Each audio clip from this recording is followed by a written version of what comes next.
ऐका मेहरबान हा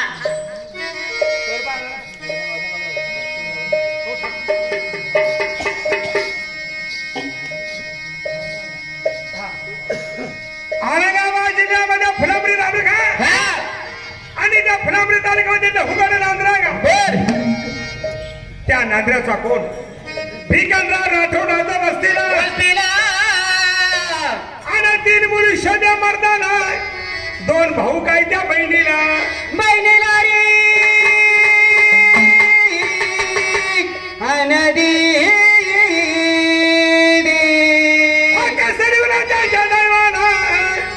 ते बहीण भावना जात होते शाळेला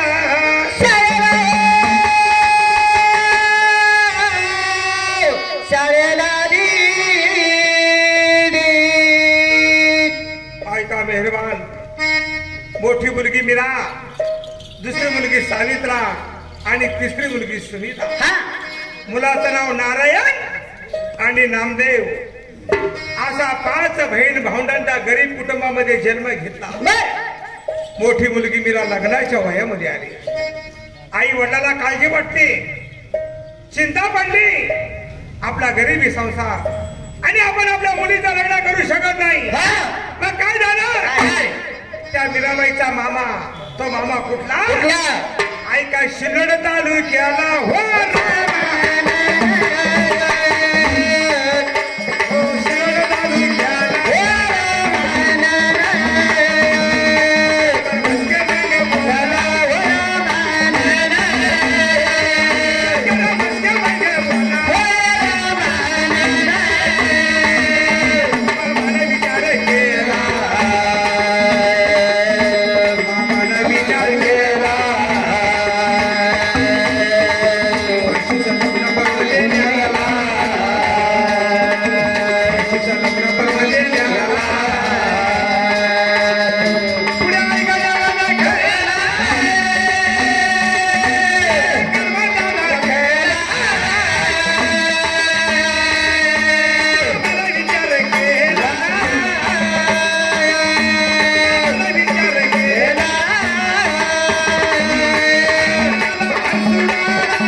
मीराबाईचा मामा शंकरराव भस्के मामाने विचार केला माझी भाची लग्नाच्या वयामध्ये आली आपल्या बहिणीची गरिबी आहे आपण आपल्या भाषेचं लग्न कन्यागती करून देणार ऐका मेहरबान माझे बसलेले माईबाप जो मामा आपल्या भाषेचं लग्न कन्यागती करून देतो त्याला परमेश्वर कुठेच कमी पडू देते लक्षात ठेवा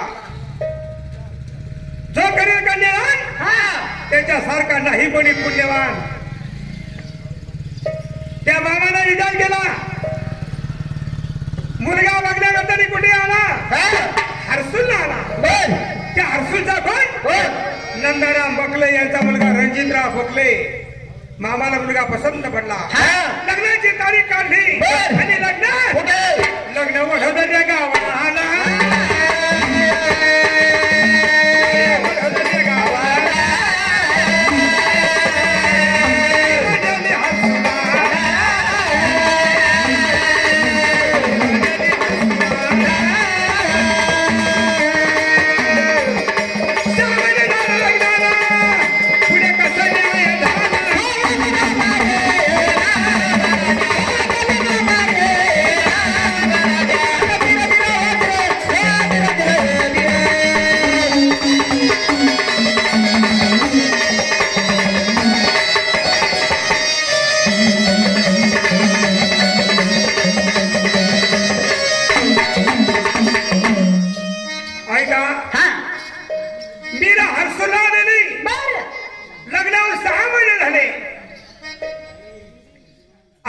रणजितरावचं वाईट वेशन सुरू झालं मायबाप हो ते वाईट व्यसन कोणचं? रोज दारू प्यायचा. बघा, आपल्या भारताला हे फार मोठं विष आहे आणि तिचं नाव आहे दारू. ही दारू कोणा प्यायला पाहिजे? वा रे वा. मग गाडी जाऊ दे तिकडे हिरीत का नाल्यात. ही दारू कोणा प्यायला पाहिजे? जो माणूस रोगी आहे, जो माणूस दिवसभर काम करून थकतो, त्याचे हातपाय दुखतात, अशा माणसानं संध्याकाळी निवांत दारू प्यावी, आरामशीर जेवण करावं आणि खुशाल आराम करावं. अशा लोकांकरता ही दारू महाराज. चांगल्या माणसानं जर दारू पिली तरी जे वाईट परिणाम होतात. अरे या दारूमुळे कित्येक लोकांचा संसार उद्ध्वस्त झालाय, कित्येक लोकांच्या बायका जळून मेल्या, कित्येक मावल्याने आपली आत्महत्या केली. कशामुळे? या दारूमुळे. दारूमुळे माणूस डोक्यात राहत नाही महाराज. त्याला आपलं कुटुंब, आपला परिवार, आपले मुलं, त्याला काही समजत नाही. हा रणजितराव वाईट व्यसनाचा माणूस, वाईट व्यसन लागलं, दारू प्यायला लागला. दारूच नाही, अरे पत्तेही खेळायला लागला. कळकळून सांगतो, जो माणूस दारू पिता पत्ते खेळतो त्याचा संसार कधी सुखी होत नाही. बघा, हे लक्षात ठेवा. आई वडील कटाळले, त्याला वेगळं काढून दिलं. हा रणजितराव आपली बायको घेऊन वेगळं राहू लागला. 10 वर्षाचा काळ निघून गेला. ती मीराबाई रोज लोकांच्या कामाला जाते, मेहनत मजुरी करून आपल्या पोटाची खळगी भरवते महाराज. असं करता करता 10 वर्षाच्या काळात त्या मीराबाईला 2 मुली झाल्या. 2. पूजा आणि आरती. 3 वर्षाची पूजा, 1.5 वर्षाची आरती. पुन्हा त्याला 6 महिन्याचा गर्भ आहे. आणि आपल्या लहान लहान मुली घेऊन रोज लोकांच्या कामाला जाते. बघा, या रणजितरावने विचार केला, माझी बायको रोज कामाला जाते आणि ही तशी नाही. महाराज रोज कामाला जाते, माझी बायको ही आब्रूही नाही. आब्रू कोण घरी येते, माझी बायको मला ही लागत नाही. बघा, दारू पिणाऱ्याचे किती वाईट प्रसंग आहे हो, किती वाईट विचार आहे. अरे तुम्ही रोज दारू प्या, रोज गड्ड्यामध्ये पडा, पण आपल्या बायकोची चारित्र्यहीन संशय घेऊ नका. लक्षात ठेवा, याच्यामुळे, या चारित्र्य संशयामुळे अरे कित्येक लोकांना आपला संसार उद्ध्वस्त केला हो. आमच्या औरंगाबाद जिल्ह्यामध्ये, आपल्या औरंगाबाद जिल्ह्यामध्ये, आमच्या चिकलठाण्यामध्ये खूप सत्य घटना आहे. चिकलठाणची मुलगी बाळापूरला दिली. नवरा ट्रक ड्रायव्हर, दारूचं व्यसन. अरे लहान लहान 3 लेकरं. रात्री 12-1 वाजता दारू पिऊन आला आणि दारूच्या नशेमध्ये गॅस सिलेंडर उचलून बायकोच्या डोक्यात घातलं. याला माणूस म्हणा का? ही दारू तशी महाराज. हे बघा, जो कोणी दारू पित असेल असं काही वाटू देऊ नका, आम्हालाच बोलतोय म्हणून, पण हा विचार असा आहे. नाही, आता आपलं गाव सुधारलं म्हणा, पहिलं तसं होतं, आता सुधारलं, खूप सुधारलं. तर मेहरबान, या संशयामुळे कित्येक लोकांचे घर उद्ध्वस्त झाले. याने विचार केला, माझ्या बायको रोज कामाला जाते आणि चारित्र्य विकून येते, माझी बायको मला लागत नाही. एक ना एक दिवस मी हिचा टाटा काढल्याशिवाय सोडणार नाही. बघा, त्याने विचार काय केला? रणजितरावाने विचार केला, हो रामा,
मिलिटरी भरतीला जायचं बर पण तिथे वशिला लावल्याशिवाय मी भरती होऊ शकत नाही. त्याच्याकरता मला 10,000 रुपये पाहिजे. हा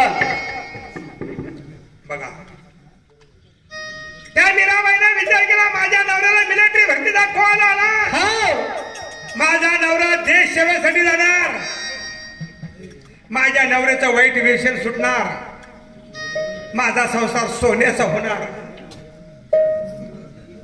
ती मीरा आपल्या पतीला काय बोलते स्वामी काळजी करू नका.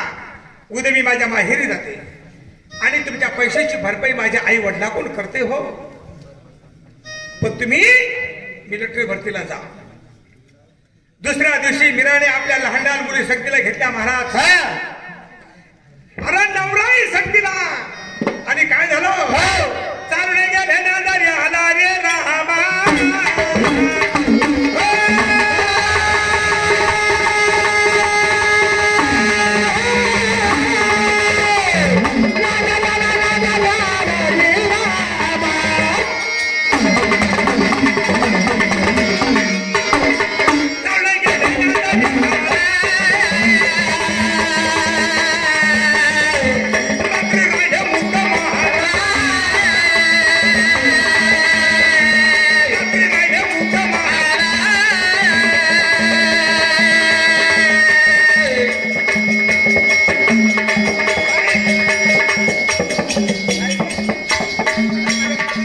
जेवण खावण केलं रात्री मुक्काम झाला.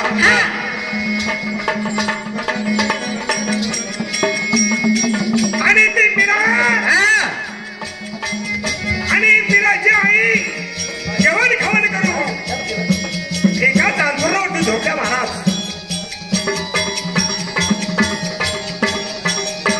आणि ती मीरा आपल्या आईला काय बोलते आई आई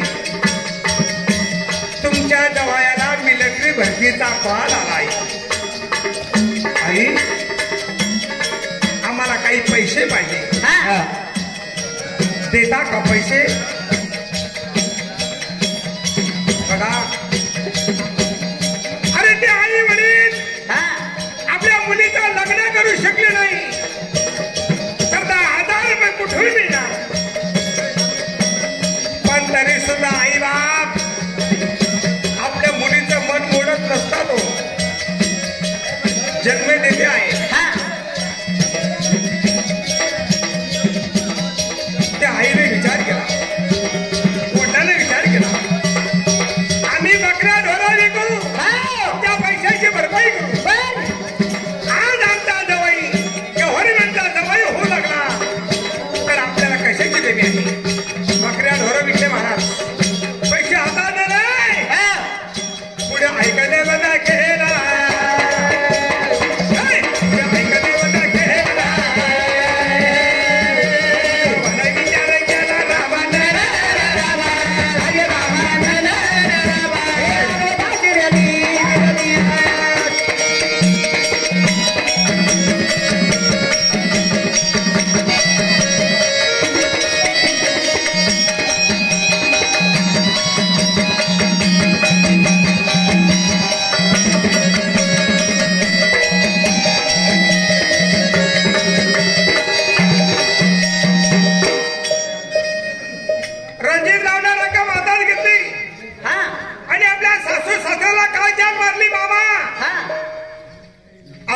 तारीख 8 दिवस लांब आहे.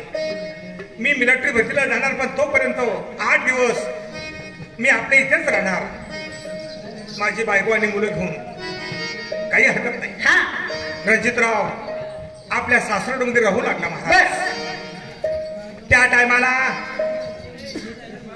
आपले फुलंब्री तालुक्याचे पालकमंत्री कोण होते बागडे नाना. आणि त्या बागडे नानाची आपल्या फुलंब्री तालुक्यावर फार मेहरबानी होती बघा. त्या टायमाला रोजगार हमी योजनेचं काम चालू होतं आणि त्या टायमाला रोडचं काम चालू होतं महाराज. त्या रोडच्या कामाला आई वडील एक भाऊ नारायण सगळ्याचे सगळे कुटुंब रोडच्या कामाला जायचे. लहान लहान मुलं घरी शाळेमध्ये जायचे. भर दुपारी गावामध्ये काळपुत्र सुद्धा दिसत नाही अशी ते खेड्याची परिस्थिती होती महाराज. बर आता गाव सुधारलं, तलाव झाला, पाणी भरपूर आहे, आता सुधारलं. माझ्या रणजितरावने विचार केला, दुपारी गावात कोणी राहत नाही आणि आज ही संधी आहे, आपण आपल्या बायकोला मारून टाकणार असा मनामध्ये निश्चित विचार केला. बघा माणसाचा राखीस कसा बनतो, लक्षपूर्वक ऐका. नाण्यामध्ये दारू ओतली दुपारी 12च्या टायमाला.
मेहरबान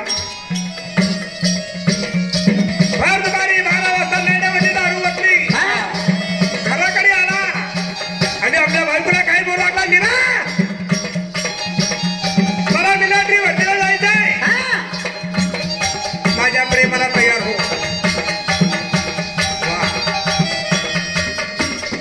नवऱ्याच्या ऑर्डर मानणं बायकोचं कर्तव्य असतं, पण नवराही तसा पाहिजे, असा नाही पाहिजे.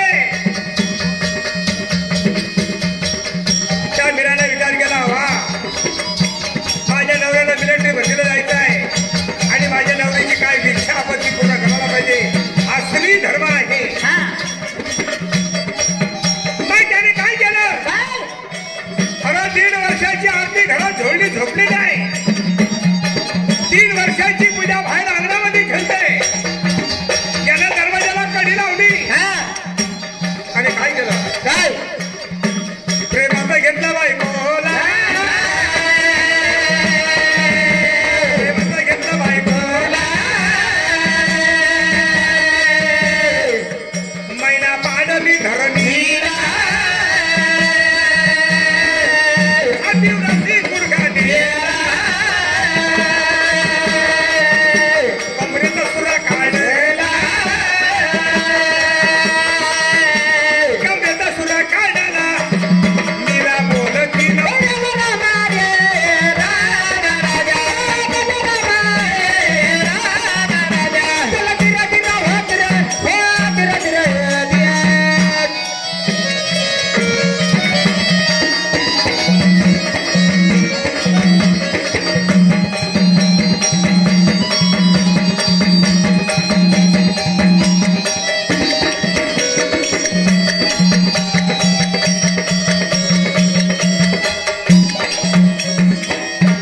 स्वामी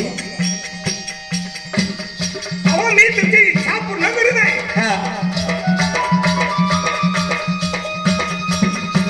हा स्त्री धर्म मी सोडला नाही. काय तुमची इच्छा आहे मी पूर्ण करायला तयार आहे स्वामी.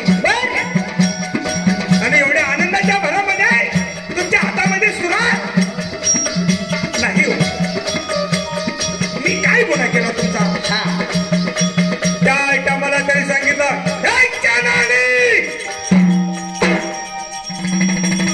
रोज लोकांच्या जाते आणि चारित्र्य विकून घरी येते. तुला मी चाट मारली, मला मिलिटरी भरतीला जायचं नाही. आज तुझा मी काटा काढण्याशिवाय सोडणार नाही.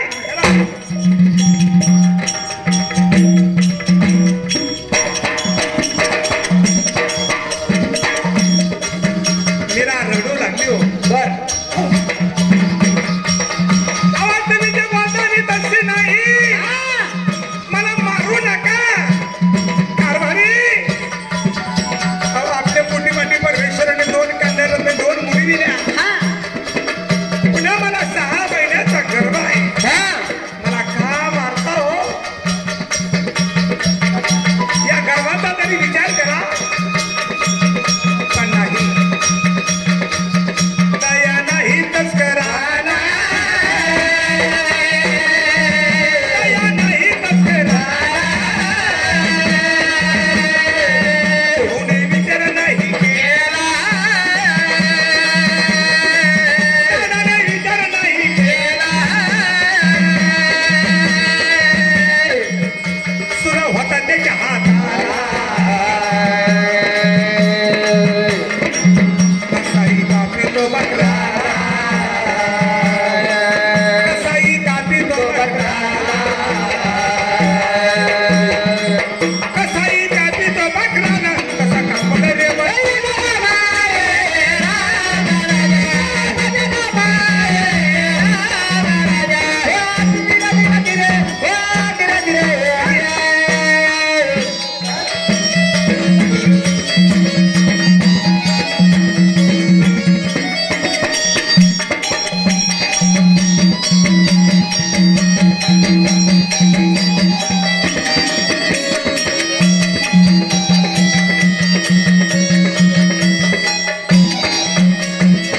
धार धार सुराण्याच्या भांडीच्या मानेची सपासप वार केला.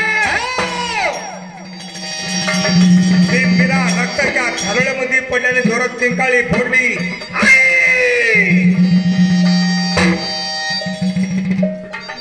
त्या टायमाला त्याचं 3 वर्षाचं लेकरू बाहेर अंगणामध्ये खेळत होतं. त्या लेकराने आईचा आवाज ऐकला आणि ती 3 वर्षाची पूजा दरवाजाला धडका देऊ लागली. आई, दरवाजा उघड. दादा, दरवाजा उघड दादा. बघा, या रणजित राणा विचार केला मुलगी बाहेर दांगडू करताय. हिला मध्ये घ्यायला पाहिजे. दरवाजा उघडा. आणि त्या 3 वर्षाच्या लेकराला मध्ये घेतला महाराज. ते 3 वर्षाचा लेकरू आई रक्ताच्या थारोळ्यामध्ये पडली. त्या आईच्या अंगावर ते लेकरू पडलं आणि आईला काय बोलता. आई, आई, आई तू का झोपली? आई उठलं. बोबड्या बोबड्या त्या आईला बोलत महाराज. या रणजित रावने विचार केला, बायकोचं प्रेम घरात ठेवायचं नाही. घराला खेटून एक 50 फुटाच्या अंतरावरती नाला आहे. त्या नाल्यामध्ये त्या बेसरामात टाकून देणार. इथून निघून जाणार. बायकोचं प्रेम तुवडीत वडीत वडीत वडीत त्या नाल्यामध्ये त्याला फरफडीत दिलं महाराज. आणि ते लहान लेकरं त्या आईच्या प्रेताला रडत रडत रडत रडत त्या नाल्यामध्ये गेले. तरी या तस्कराला दया येईल त्या लेकराची. बायकोच्या प्रेमच्या नाल्यात बेसरामात टाकलं.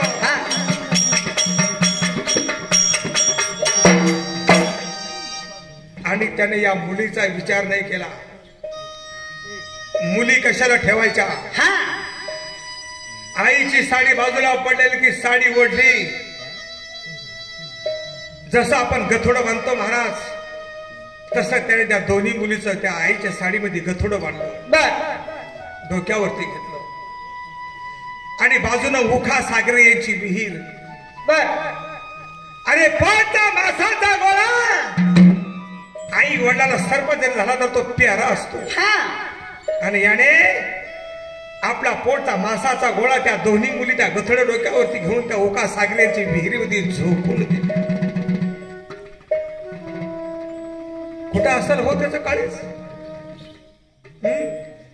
उसामधील आपला बर रक्ताचे ढाग पडलेले कपडे त्या वाड्यावरती धुतले.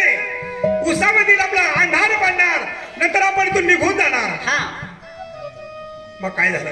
काय? संध्याकाळी 6च्या टायमाला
मुलीचा प्रेत त्या आईला साक्षात दिसायला लागलं.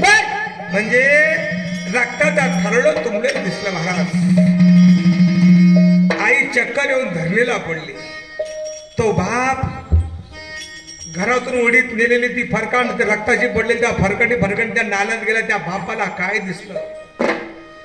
अरे आपल्या जन्म आपल्या मुलीचं प्रेत त्या बापाला दिसलं महाराज. त्या जन्मदात्याची काय अवस्था झाली असेल? ज्या बाबाने आपल्या मुलीचा प्रेम त्या नाल्यामध्ये पाहिला, थांब महाराजी करमाला हो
सतिगती लावल्याशिवाय.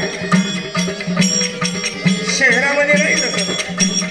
अरे शहरामध्ये बाजूला कधी मोठा पुढे असला तिथे दरवाजे लावून जेवतात, पण याचे परिणाम वेगळे होतात. गल्लीमध्ये गावामध्ये जर प्रेत असलं आणि बाजूच्या माणसानं जर कावं ठेवून आपण जेवण जर केलं, याचे भोग वेगळे होतात बघा. असा शास्त्राचा नियम आहे. सतिगती लावल्याशिवाय भोजन आहार घ्यायचा नसतो. ताबडतोब फुलंब्री पोलीस स्टेशनला फोन लावला. त्या टायमाला त्या फुलंब्री पोलीस स्टेशनला PI कोण होते बघा? जीवनराव मुंडे साहेब, जमादार मोरे साहेब आणि शेड इन्स्पेक्टर पाटील साहेब बातमी काढताच गाडी लोहनगराला आली. एकेकाळी मुंडे साहेबाचा फुलंब्री तालुक्यामध्ये असं वजन होतं महाराज, असा दरदरा होता. औरंगाबाद ते फुलंब्री काली पिली, औरंगाबाद ते शिल्लोड काली पिली. जर गाडीमध्ये 7 प्रवासी, जर 8वा प्रवासी जर कधी दिसला, ड्रायव्हरला रोडवर उघडं करून हाणीत होते. असा धाक होता मुंडे साहेबाचा. फुलंब्री लवगण नांद्रेला आले. मीराबाईचा प्रेत आहे, पण मीराबाईच्या मुली दिसत नाही. पंचनामा कॅन्सल केला. संपूर्ण माहिती काढली. ताबडतोब गाडी तिथून काढली आणि गाडी कुठं पुढे हर्सूलला आलेली आहे. हा रणजितराव संध्याकाळी अंधार पडला, उसाच्या बाहेर निघला आणि पलीकडून जाते पिंपळगाव. त्या जाते गावाला त्याची मावशी राहते. मावशीच्या घरी गेला, जेवण खावण गेलो. झालेली घटना मावशीला सांगितली. मावशी त्यानं विचार केला, मुर्द्या तू इथं थांबू नको, इथून निघून जा. रातोरात हा पायी पायी चालत चालत निघाला. तोपर्यंत त्याच्या घरून गाडी येऊन गेली. त्याच्या वडिलाला झोपेतून जागे गेलं, तुमचा मुलगा घरी आला का? तुमच्या मुलाने बायकोचा आणि मुलीचा खून केला. त्याच्या वडिलांना सांगितलं, साहेब मला काही माहित नाही, तो आमच्यातून वेगळा राहतो. पण असं काही झालं असेल, जर कधी तो घरी आला, आम्ही ताबडतोब तुम्हाला फोन करू, तुम्ही येऊन घेऊन जा. गाडी पुन्हा वापस फुलंब्री पोलीस स्टेशनला आली महाराज. हा रणजितराव पहाटे पहाटे 4 वाजता हर्सूलला आला. झालेली कहाणी आपल्या वडिलांना सांगू लागला. त्याच्या वडिलांना त्याला चाट मारली, रणजित काळजी करू नको, दिवसभर घरी थांब आणि संध्याकाळी रात राणी गाडीने सुरतला निघून जा. सुरतला तिची मावशी राहते. चाट मारली आणि काय केलं, तारा केले काय ठाण्याला रे रामा रामा.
मीच राजामध्ये विहिरीत टाकल्या.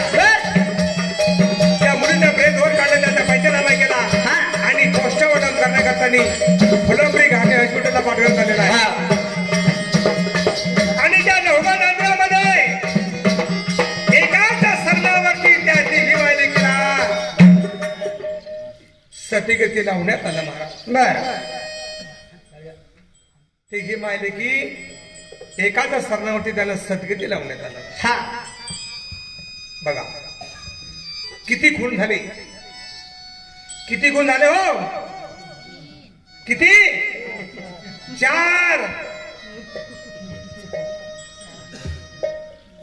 2 मुली, पुन्हा 6 महिन्याचा गर्भ आणि गर्भाची आई. किती खून झाले 4. मग 4 खून करणाऱ्यावर शिक्षा कोणती व्हायला पाहिजे? जन्मठेप झाली, जन्मठेपीची शिक्षा सुनावली. पण बघा कायदा असतो, 6 महिन्याच्या आत आपल्या वडिलांना मुलानं निर्दोष सोडून घेतलं. हो. खूप पैसा लोटला, साक्षीदार खाल्ले. कायद्याला साक्षी पुरावा लागतो, साक्षी पुरावा. आता याने सगळे साक्षी पुरावेच खाऊन टाकले. 6 महिन्याच्या आत निर्दोष सुटला, निर्दोष. 10 वर्ष हिंडला, 10 वर्ष. जळगाव टी पॉइंटला गाडी भरून काली पिली, तेच काम करायचं. बायको कोण देतो? पण एक दिवसाची भानगड. हा रणजितराव काही कामानिमित्त औरंगाबाद घाटी हॉस्पिटलला गेला आणि त्या घाटी हॉस्पिटलला CID इन्स्पेक्टर पाटील साहेब यांची ड्युटी होती. दुश्मनाला दुश्मन समोर भेटला म्हणजे ऑटोमॅटिक डोळ्यामध्ये रक्त उतरतं बघा. रणजितरावने त्या पाटील साहेबाला पाहिला आणि त्यांचे समोर गेला, साहेब 4 खून गेले, 4. कबाला का नाही गडी? काय नाही झालं आणि तुमचा एक खून करायला काही वाटणार नाही बघा. पण तो कायदा म्हणता बापू, माणसाने कधीही कायदा हातात घेऊ नये. कायद्यामध्ये जाऊ नाही. त्या पाटील साहेबांनी पुन्हा ती केस बोर्डावरती घेतली आणि त्या रणजिताला मर्यापर्यंतची जन्मठेप झाली आणि त्याची रवानगी हर्सुल सेंटर जेलला करण्यात आली.